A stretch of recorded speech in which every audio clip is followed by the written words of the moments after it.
Welcome to another episode of Fantasy News. I'm your host, Murphy Napier, currently filling in for Daniel Green, who is in Scotland fighting the Loch Ness Monster to prove that he can. He should be back next week though, assuming he doesn't die. Our first news of the day is that Embracer Group has entered into an agreement to acquire the rights of Middle-earth Enterprises. So there's not much I understand about all this jargon, so I'll do my best. But basically, the vast majority of the intellectual property of the Lord of the Rings franchise, such as motion pictures, board games, video games, merchandising, theme parks, stage productions, has been purchased. So now a new company has the majority of the rights of the intellectual property of the Lord of the Rings franchise. I don't really know what that encompasses, honestly. There's obviously a lot of stuff still happening outside of this group, so there seems to be plenty of control elsewhere. They said that they're willing to work with other companies, but then whenever they mentioned other companies, they mostly just mentioned branches of their own company, so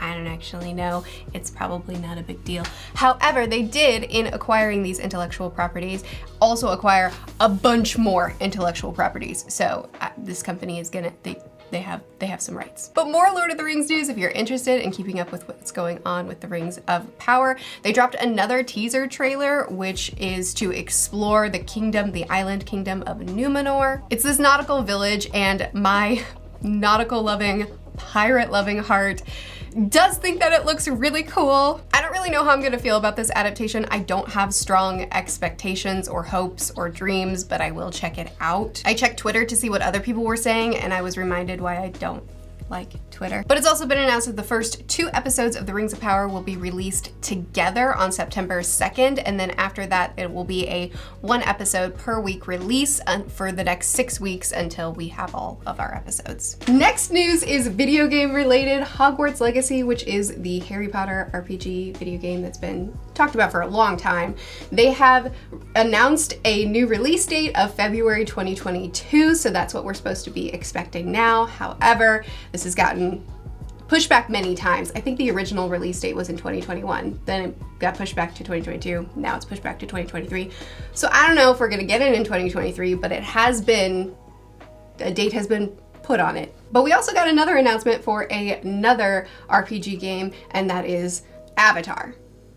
Actually, I don't know if Daniel has been covering Avatar news lately, but it's the year to be an Avatar fan. Oh my goodness. We have the live action adaptation on Netflix, which will, at the very least, it'll exist. But then we also have 3 new movies coming out by the showrunners. They're the ones heading this one up, and they look like they're gonna be, it's gonna be really good. That's old news. So the new news is this video game. So there's this video game that is gonna be an RPG open world video game of Avatar. It's a mobile game. It's a phone game. It'll feature characters like Aang, Katara, Sokka, Toph, Suki, Zuko, Appa, Momo, but it'll eventually expand with more characters like Kyoshi, Roku, Korra.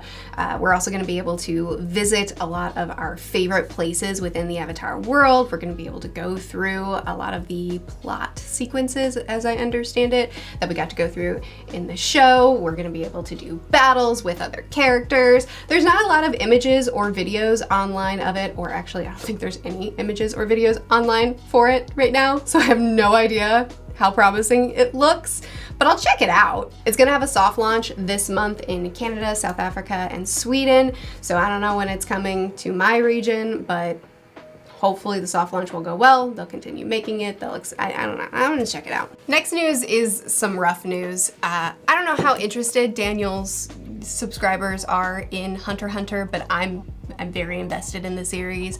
And we've gotten some health updates by Togashi that suck. So some background.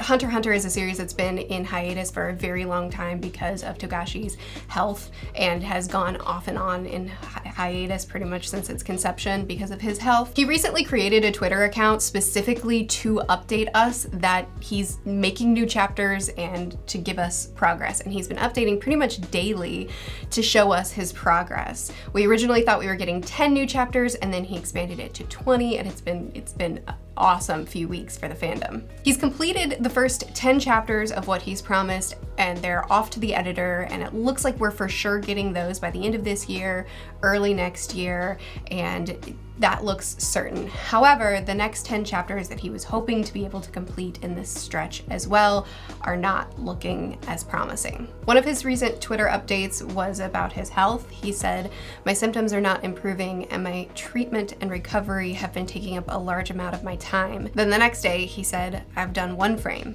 I can't put strength into my right hand and I'm in pain." I think it's really clear that Togashi really cares about the series and that he wants to complete it, not just for the fans, but because he wants to complete it. He wants to give the series the ending that he wants it to have.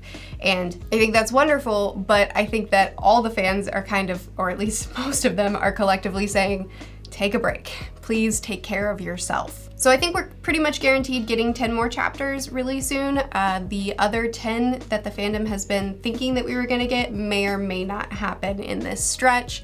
I personally lean towards, that's okay. 10 is great. I'm thrilled for 10. I want Togashi to not continue to push himself too hard. Next news is happy news, and that's that Peter S. Beagle has regained the rights to almost all of his intellectual property, the series The Last Unicorn, which is a series that he's been working on for a very long time. It's a very successful series, and apparently he kind of got swindled out of his intellectual property. He was convinced to transfer the IP to a sham corporation, and he's been in a legal battle for about 5 years trying to get that intellectual property back. The courts have finally ruled in his favor and he's gotten almost everything back to his name. He says it feels like a rebirth. He's going to start a nonprofit to help other authors. He's going to be developing projects within the Beagle universe brand, as well as he's starting to write more things to publish as well. So he's thrilled. I get to do a Daniel cut-in. So it turns out this is old news. All this happened like a year and a half ago. So I did a little bit of digging. I Googled it to see why this information was recirculating, why people were talking about it again, and it turns out that it is the 50th, in celebration of the 50-year anniversary of these books being published, he is putting out some new special editions, and that's why people are kind of talking about it all over again.